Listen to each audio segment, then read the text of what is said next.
The Locked Room by Porbert Letumley.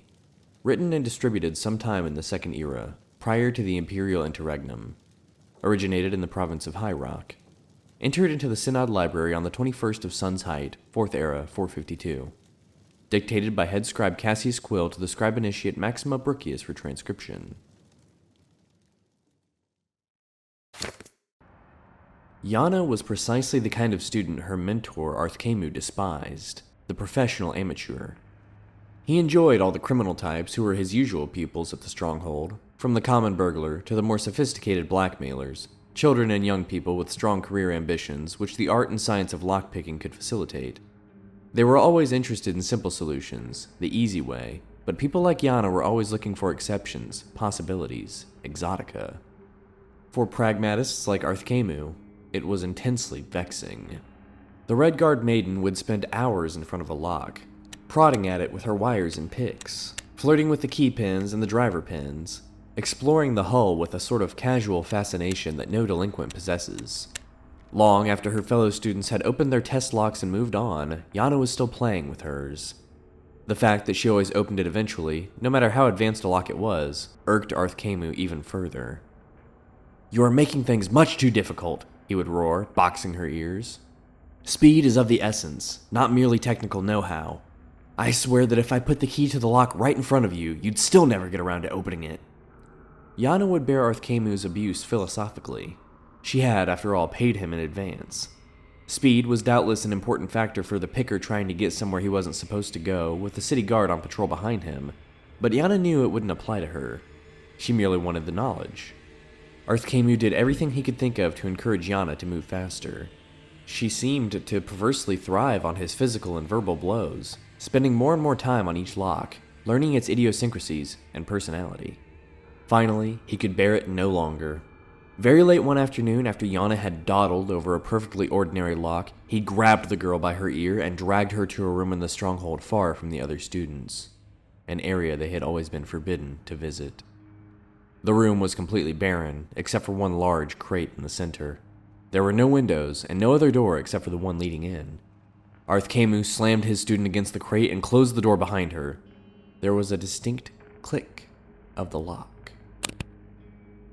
"This is the test for my advanced students," he laughed behind the door. "See if you can escape." Yana smiled and began her usual slow process of massaging the lock, gaining information. After a few minutes had gone by, she heard Arthcamu's voice again call out from behind the door. "Perhaps I should mention that this is a test of speed.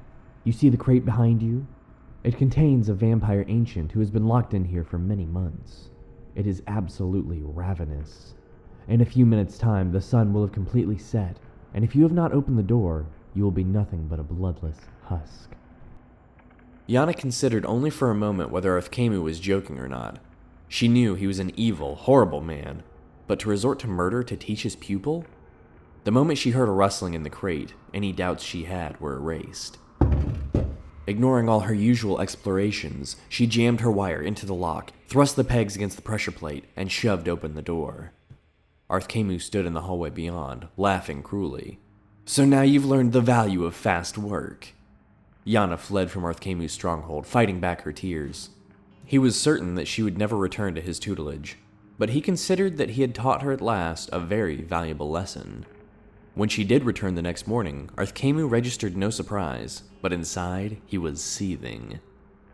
"I'll be leaving shortly," she explained quietly, "but I believe I've developed a new type of lock, and I'd be grateful if you'd give me your opinion of it." Arthcamu shrugged and asked her to present her design.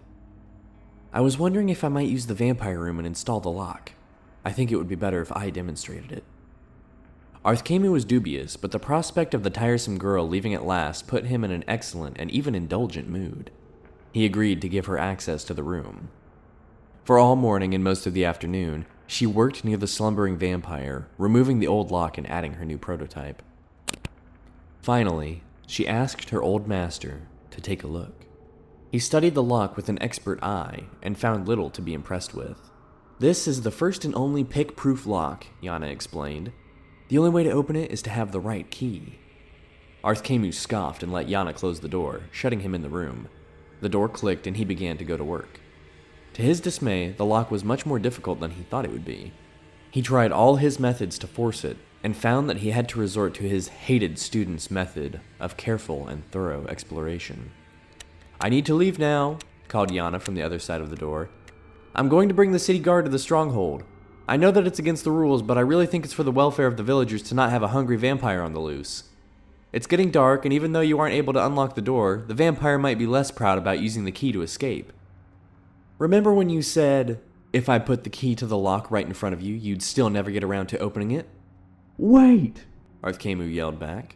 I'll use the key. Where is it? You forgot to give it to me. But there was no reply. Only the sound of footfall disappearing down the corridor beyond the door.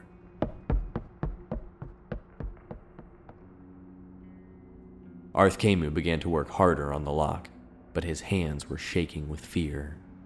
With no windows, it was impossible to tell how late it was getting to be. Were minutes that were flying by, or hours? He only knew that the vampire ancient would know.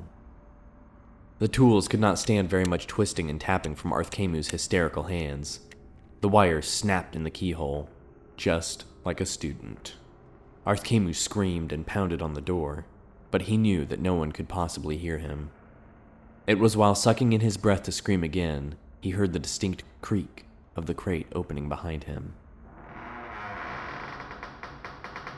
The vampire ancient regarded the master locksmith with insane, hungry eyes and flew at him in a frenzy. Before Arthkemu died, he saw it. On a chain that had been placed around the vampire's neck while it had been sleeping was a key.